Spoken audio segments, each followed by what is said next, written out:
Assalamualaikum warahmatullahi wabarakatuh. Selamat pagi anak-anak semua. Bagaimana kabar kalian hari ini? Semoga kalian semua sedang dalam keadaan sehat. Anak-anak, pada kesempatan kali ini Bu Guru akan menyampaikan pembelajaran untuk tema 3, peduli terhadap makhluk hidup. Subtema 3, ayo cintai lingkungan. Pembelajaran yang keempat. Namun sebelumnya, mari kita bersama-sama membaca basmalah terlebih dahulu. Bismillahirrahmanirrahim. Nah, materi yang akan kita pelajari pada kesempatan kali ini adalah yang pertama mengenai kewajiban masyarakat terhadap lingkungan. Lalu yang kedua adalah menggali informasi mengenai kesadaran masyarakat terhadap lingkungan. Anak-anak, kita sebagai manusia mempunyai kewajiban untuk menjaga lingkungan. Jika kita menjaga lingkungan kita dengan baik, maka lingkungan pun akan menyediakan segala sesuatu yang manusia butuhkan. Contohnya, bahan untuk membuat makanan, bahan untuk membuat pakaian, bahkan bahan untuk membuat tempat tinggal kita.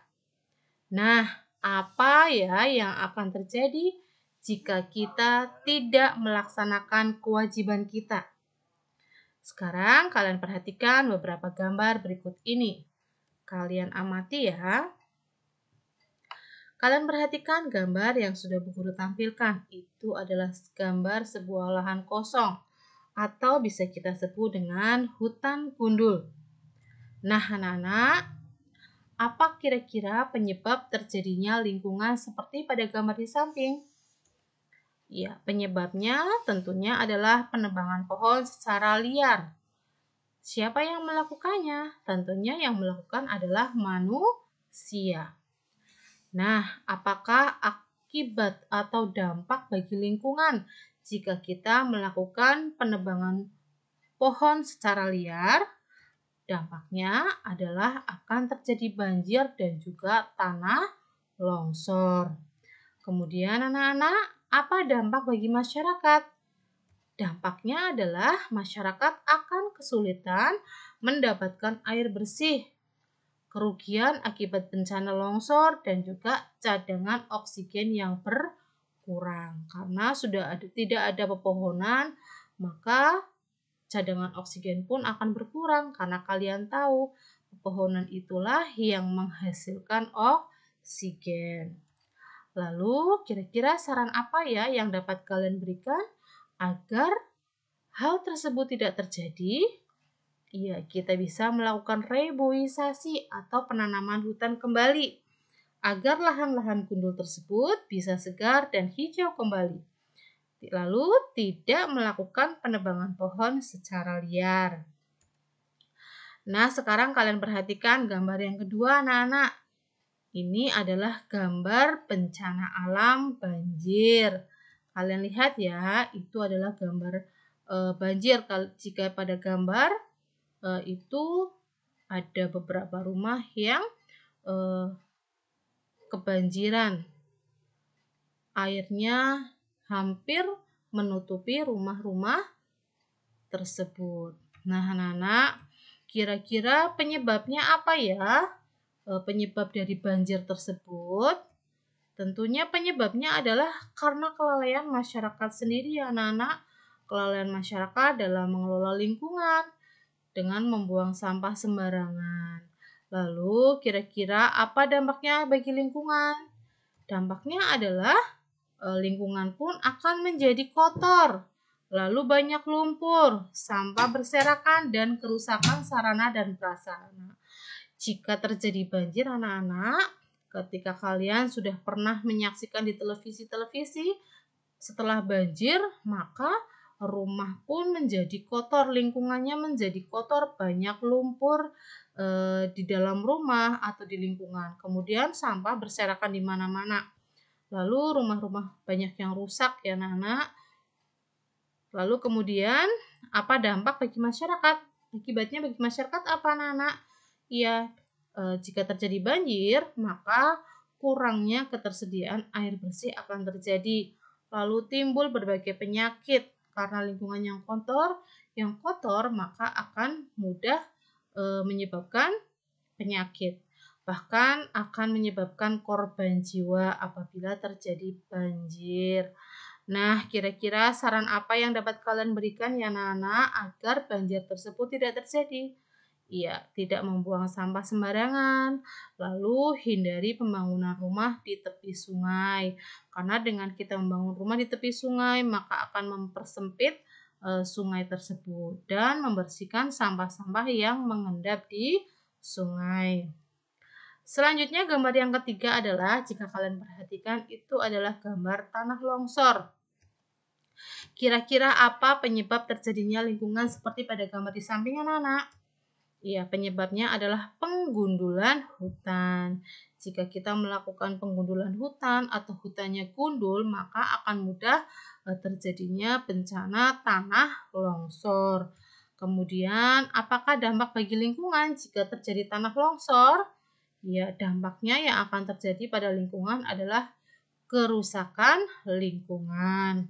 Kemudian, bagi masyarakat dampaknya adalah kerugian berupa materi, lalu kehilangan tempat tinggal dan juga korban jiwa. Jika terjadi tanah longsor, maka tentu saja rumah-rumah penduduk pun akan rusak tertimpa longsoran tersebut.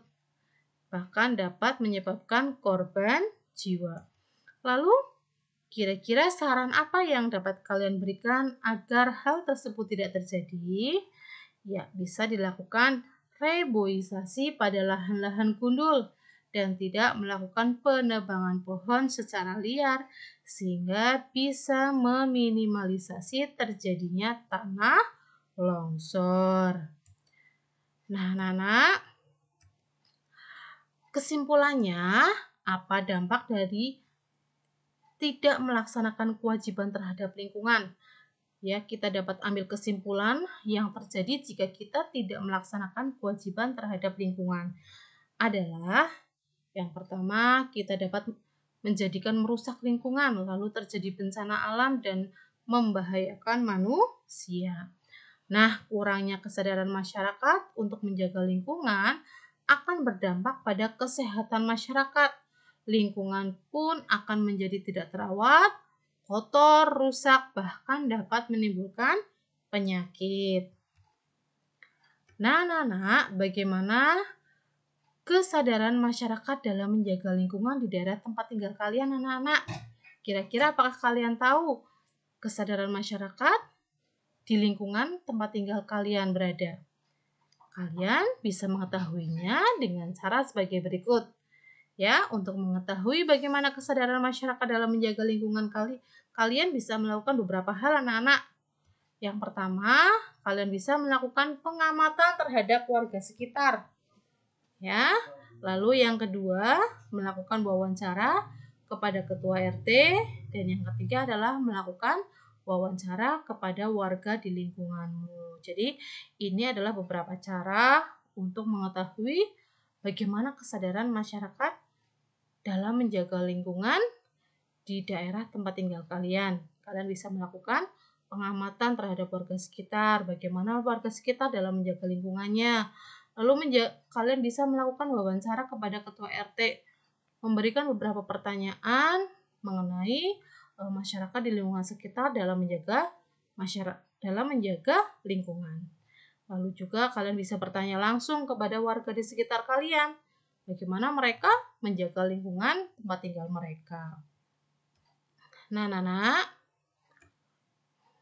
setelah kalian melakukan pengamatan terhadap warga sekitar kalian atau melakukan wawancara kepada ketua RT dan warga sekitar mengenai kesadaran dalam menjaga lingkungan, kalian akan memperoleh beberapa informasi atau fakta-fakta mengenai kesadaran masyarakat dalam menjaga lingkungan.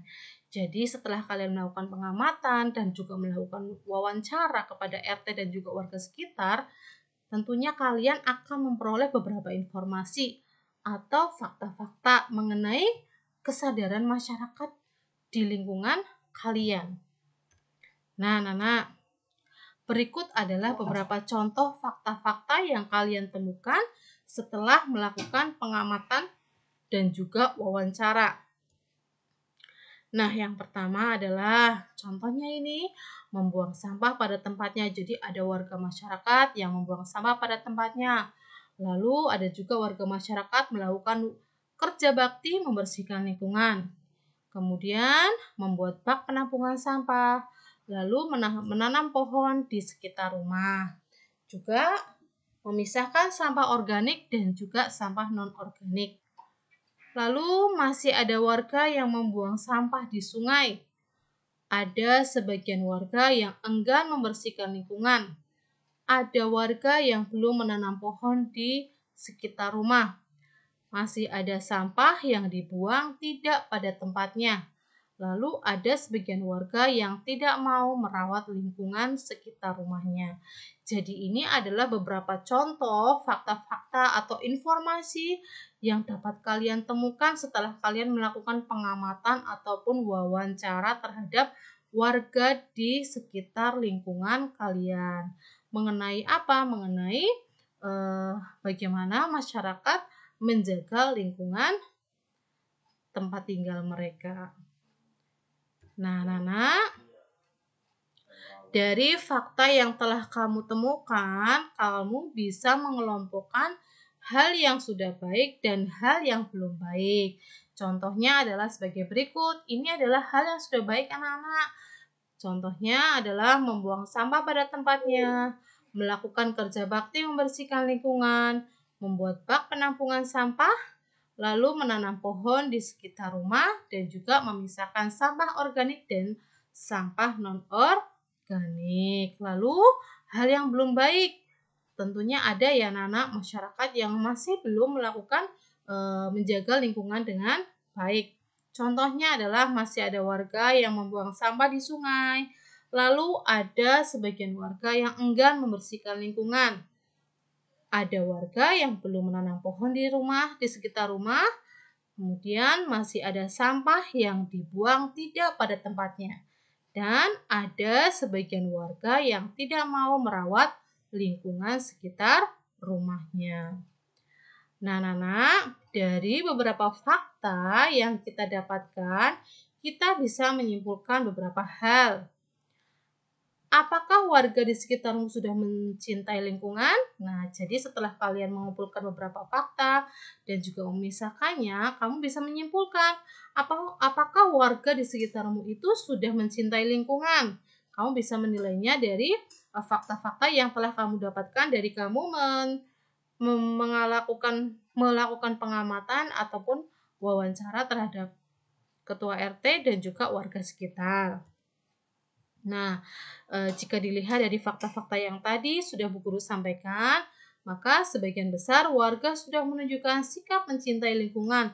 Namun masih ada beberapa yang belum menunjukkan sikap mencintai lingkungan. Kemudian, apa dampak dari tindakan yang dilakukan? Dampaknya apa dari tindakan-tindakan yang dilakukan tadi, anak-anak? Dampaknya adalah karena sebagian besar warga sudah memiliki kesadaran terhadap lingkungan, maka lingkungan akan bersih, udaranya sejuk, lingkungan indah dan asri, serta terhindar dari bencana alam. Nah, anak-anak, kemudian kalian juga bisa memberikan saran atas apa yang sudah kalian dapatkan dari informasi-informasi yang sudah kalian dapatkan. Kalian juga bisa memberikan saran terhadap warga sekitar. Contohnya yang pertama, memberikan bimbingan kepada warga yang belum memiliki sikap mencintai lingkungan. Karena kalian menemukan fakta bahwa ada beberapa warga masyarakat yang masih belum mencintai lingkungan, masih belum bisa menjaga lingkungannya dengan baik. Maka bisa dengan memberikan bimbingan kepada warga yang belum memiliki sikap mencintai lingkungan. Lalu membuat peraturan yang diperuntukkan warga masyarakat agar selalu mencintai lingkungan. Jadi dibuat peraturan agar warga masyarakat selalu mencintai lingkungan. Kemudian memberikan sanksi kepada warga yang tidak mentaati aturan yang berlaku pada masyarakat dan menyediakan tempat sampah di beberapa tempat. Nah, anak-anak, akhirnya kita sudah sampai di penghujung pembelajaran kita pada hari ini ya anak-anak. Kita tadi sudah belajar mengenai kewajiban kita terhadap lingkungan dan juga kita belajar bagaimana cara menggali informasi untuk menemukan fakta-fakta bahwa masyarakat di sekitar kita apakah sudah menjaga lingkungan dengan baik ataukah belum. Baik anak-anak, selamat belajar. Semoga apa yang Bu Guru sampaikan dapat bermanfaat untuk kalian semua. Terima kasih. Wassalamualaikum warahmatullahi wabarakatuh.